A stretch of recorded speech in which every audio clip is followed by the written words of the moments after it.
I'm going to show you the best 3 ways to make money as a teenager right now. Let's get into it. And when I talk about making money, I'm not talking about selling $3 candy bars at school. I'm talking about real, tangible ways that you can make up to $300 a day working for yourself.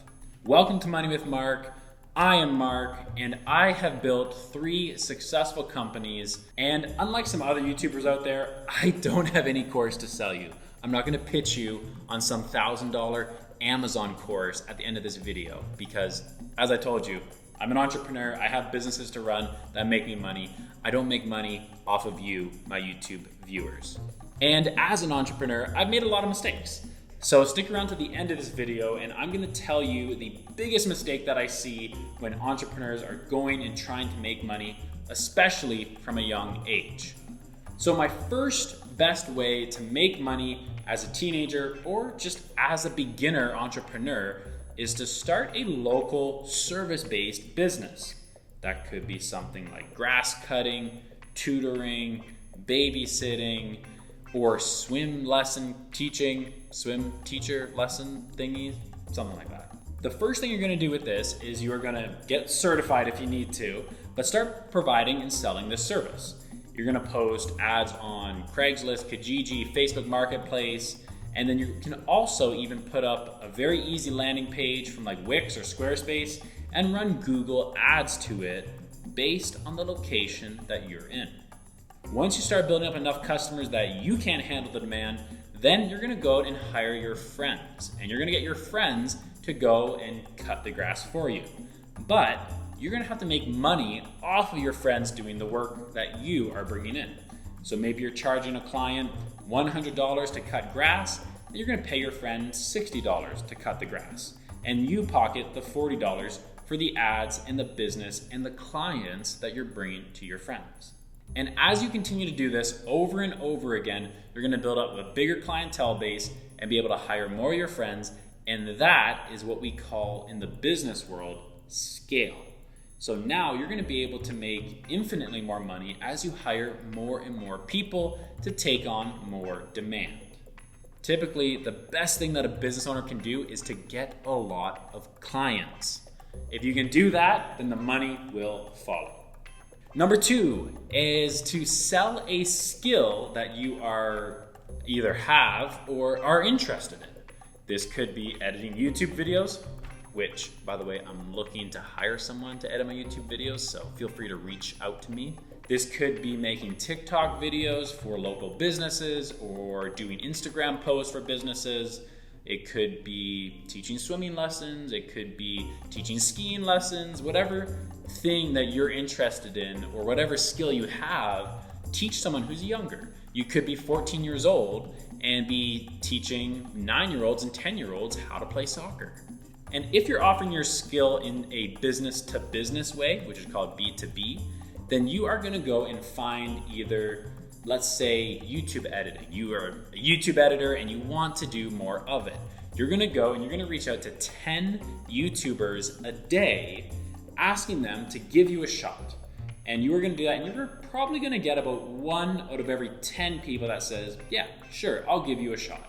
And that's how you're going to do it. You're going to do that every single day until you get enough customers to make you money.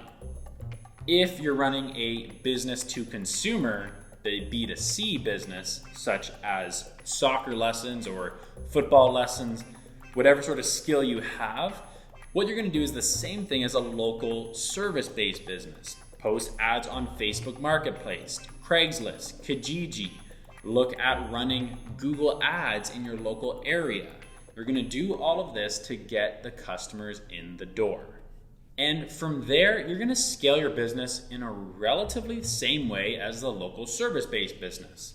If you're a YouTube editor and you start getting on some YouTubers, when you have too much work that you can't handle it anymore, you then start to pass off that work to another editor that you oversee and that you hire.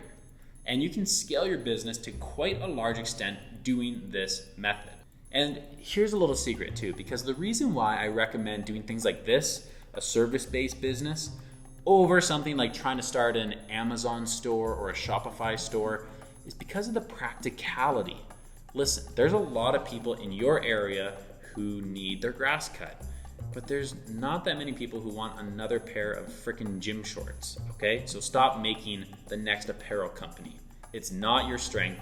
Learn how to run a business first by doing actual tangible businesses like this.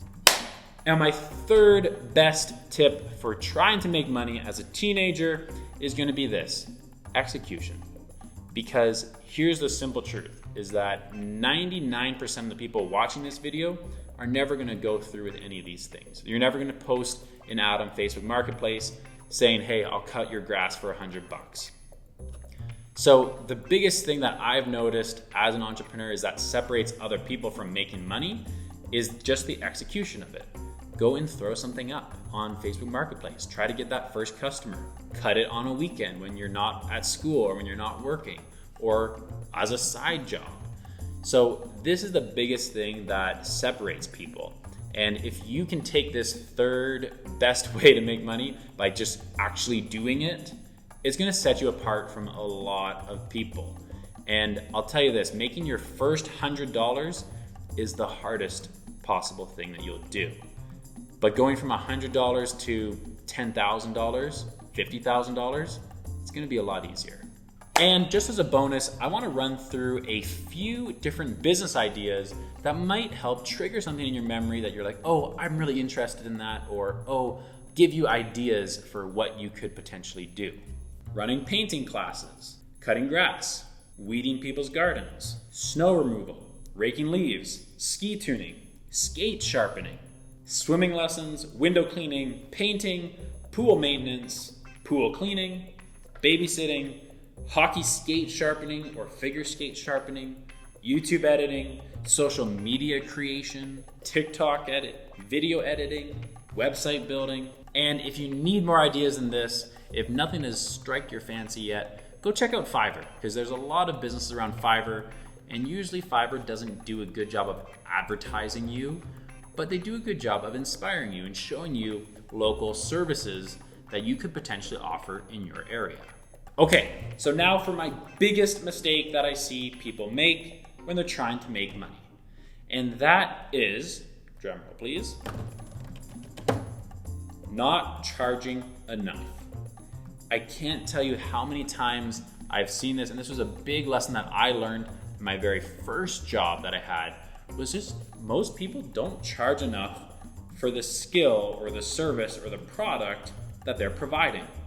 Let's take ski sharpening, for example. You're an avid skier, which, it's only, but I'm a big skier, and I made up to like $200 a day from like ski sharpening when I was in high school growing up.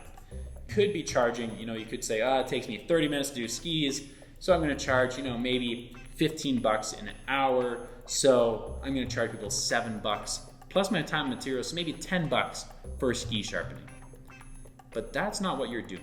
As a business owner, you do not charge your customers based on your time, materials, and cost. You charge your customers based on the value that you're bringing them. So you might actually be offering these people that you're tuning their skis a big service where they don't have to drive an hour to a ski hill where they usually get their skis tuned, and they can go 3 blocks away. And so you're charging them with that service. Maybe you offer pick up and drop off. You go drive to people's houses, pick them up and drop them back off. So you have to understand that you need to charge based on the value you're bringing. And that might be worth, maybe the ski sharpening in the mountains charges your customers $30, but because you're local and you're close to them and you do drop off and pick off, maybe you charge $55 to sharpen and wax a pair of skis. Try doubling your prices, whatever you're offering, double your price and try to get a no. If you have talked to 50 people and they've all said no, then maybe your price is too high. But if you talk to 50 people and you get 5 people that said yes, you're probably in the right price point. So that's really what the price is. Don't get discouraged by no's, charge a higher price, and try making one of these local service businesses. That was my first really successful business, was a local service business, and I highly recommend that you try the same. So what do you think is the best of these 3 methods? What are you gonna try? I wanna know. and I'll try to reply back to as many people as possible. I'm really curious on what you're going to be doing, and if you need any help, send me a message. It's Money with Mark everywhere you are at: TikTok, Instagram, YouTube, and I will see you guys in the next episode. Peace out. That was a good video, I think.